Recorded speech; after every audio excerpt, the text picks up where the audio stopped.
కామారెడ్డి జిల్లా కేంద్రంలోని జిల్లా కలెక్టరేట్ కార్యాలయం ముందు భారత మజూర్ సంఘం ఆధ్వర్యంలో ర్యాలీ నిర్వహించారు. కనీస వేతనాలు పెంచాలని ఏవో పద్మారావుకు వినతి పత్రాన్ని అందజేశారు. కామారెడ్డి జిల్లా కేంద్రంలోని జిల్లా కలెక్టరేట్ కార్యాలయం ముందు భారతీయ మజ్దూర్ సంఘం ఆధ్వర్యంలో ర్యాలీ ధర్నా నిర్వహించారు. ఈ సందర్భంగా ఏవో పద్మారావుకు వినతి పత్రాన్ని అందజేశారు. ఈ కార్యక్రమంలో బిఎంఎస్ రాష్ట్ర ప్రధాన కార్యదర్శి రవిశంకర్, జిల్లా అధ్యక్షులు అనిల్ కుమార్, జిల్లా ప్రధాన కార్యదర్శి లింగాచారి, ఆటో యూనియన్ కార్మికులు, లింగంపేట్ హమాలి కార్మికులు పాల్గొన్నారు. అనంతరం వీరు మాట్లాడుతూ నిజామాబాద్ జిల్లా బోధ నియోజకవర్గంలో గల Nizam Deccan sugar, Sirpur paper mill కార్మికులు గత 3 సంవత్సరాలుగా కుటుంబాలతో పస్తులు ఉన్న రాష్ట్ర ప్రభుత్వం పట్టించుకోవడం లేదని, కనీస వేతనాలు జీవోను కూడా విడుదల చేయకుండా 36 రకాల కనీస వేతనాల నోటిఫికేషన్ను సీఎం కేసీఆర్ టేబుల్ పైన ఉన్నాయన్నారు. మూతపడ్డ పరిశ్రమలు తెరిపించి కార్మికులకు ఉపాధి కల్పించాలని డిమాండ్ చేశారు.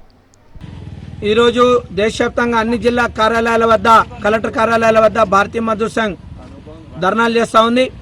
ప్రధానంగా కేంద్ర ప్రభుత్వం నీతి ఆయోగ్ ఏదైతే ఉందో దీనిలో కార్పొరేట్ వ్యవస్థలకి, సంస్థలకి, పెద్దలకి, పెట్టుబడిదారులకు అనుకూలమైన నిర్ణయాలు తీసుకుంటూ ఈరోజు కార్మిక సంఘాలు ఉనికి కోల్పోయేటువంటి విధంగా కార్మిక చట్టాలను ఒక 4 కోళ్లుగా విభజించి ఈ యొక్క బయట ఉన్నటువంటి వాళ్ళు అధ్యక్షులుగా ఉండకూడదు కార్మిక సంఘాలు అనేటువంటి ప్రతిపాదన తీసుకొస్తూ కార్మిక చట్టాలు మారుస్తూ ఉంది. కాబట్టి నీతి ఆయోగ్లో కార్మికుల యొక్క సమస్యలు మాట్లాడటానికి కానీ, అదేవిధంగా దేశవ్యాప్తంగా రైతులు ఆత్మహత్యలు చేసుకుంటుంటే వాళ్ళ విషయం, వాళ్ళ గిట్టుబాటు ధరలు కల్పించేటువంటి విషయంలో చర్చించడానికి కానీ, విద్యారంగంలో ఎటువంటి సమూలమైనటువంటి మార్పులు ఉన్నాయో ఈ మార్పుల్ని విద్యారంగానికి అనుగుణంగా, ఇక భారతదేశ విద్యా వ్యవస్థకు అనుగుణంగా మాట్లాడటానికి, తీర్చిదిద్దడానికి, విద్యార్థులు నైపుణ్యం సంపాదించడానికి అక్కడ విద్యావేత్తలు ఎవరు కూడా ఈరోజు విద్యారంగం నుంచి లేరు. కాబట్టి ఈ నీతి ఆయోగ పునర్వ్యవస్థీకరణ చేయాలని చెప్పి భారతీయ మజ్దూర్ సంఘ్ డిమాండ్ చేస్తూ ఉంది. కార్మిక ప్రతినిధులు, రైతు సంఘాల ప్రతినిధులు, విద్యారంగ ప్రతినిధులు కనుక అక్కడ ఉన్నట్టయితే న్యాయం జరుగుతుందని మేము భావిస్తూ ఉన్నాం. రెండో విషయం, కేంద్ర ప్రభుత్వము ఈరోజు బీడీ పరిశ్రమపై జీఎస్టీ విధించి బీడీ పరిశ్రమ కనుమరుగయ్యేటువంటి పరిస్థితి నిర్మాణం చేస్తూ ఉంటే ఇక్కడ తెలంగాణ ప్రభుత్వం కూడా దానికి తందనామాను పలుకుతూ ఉంది.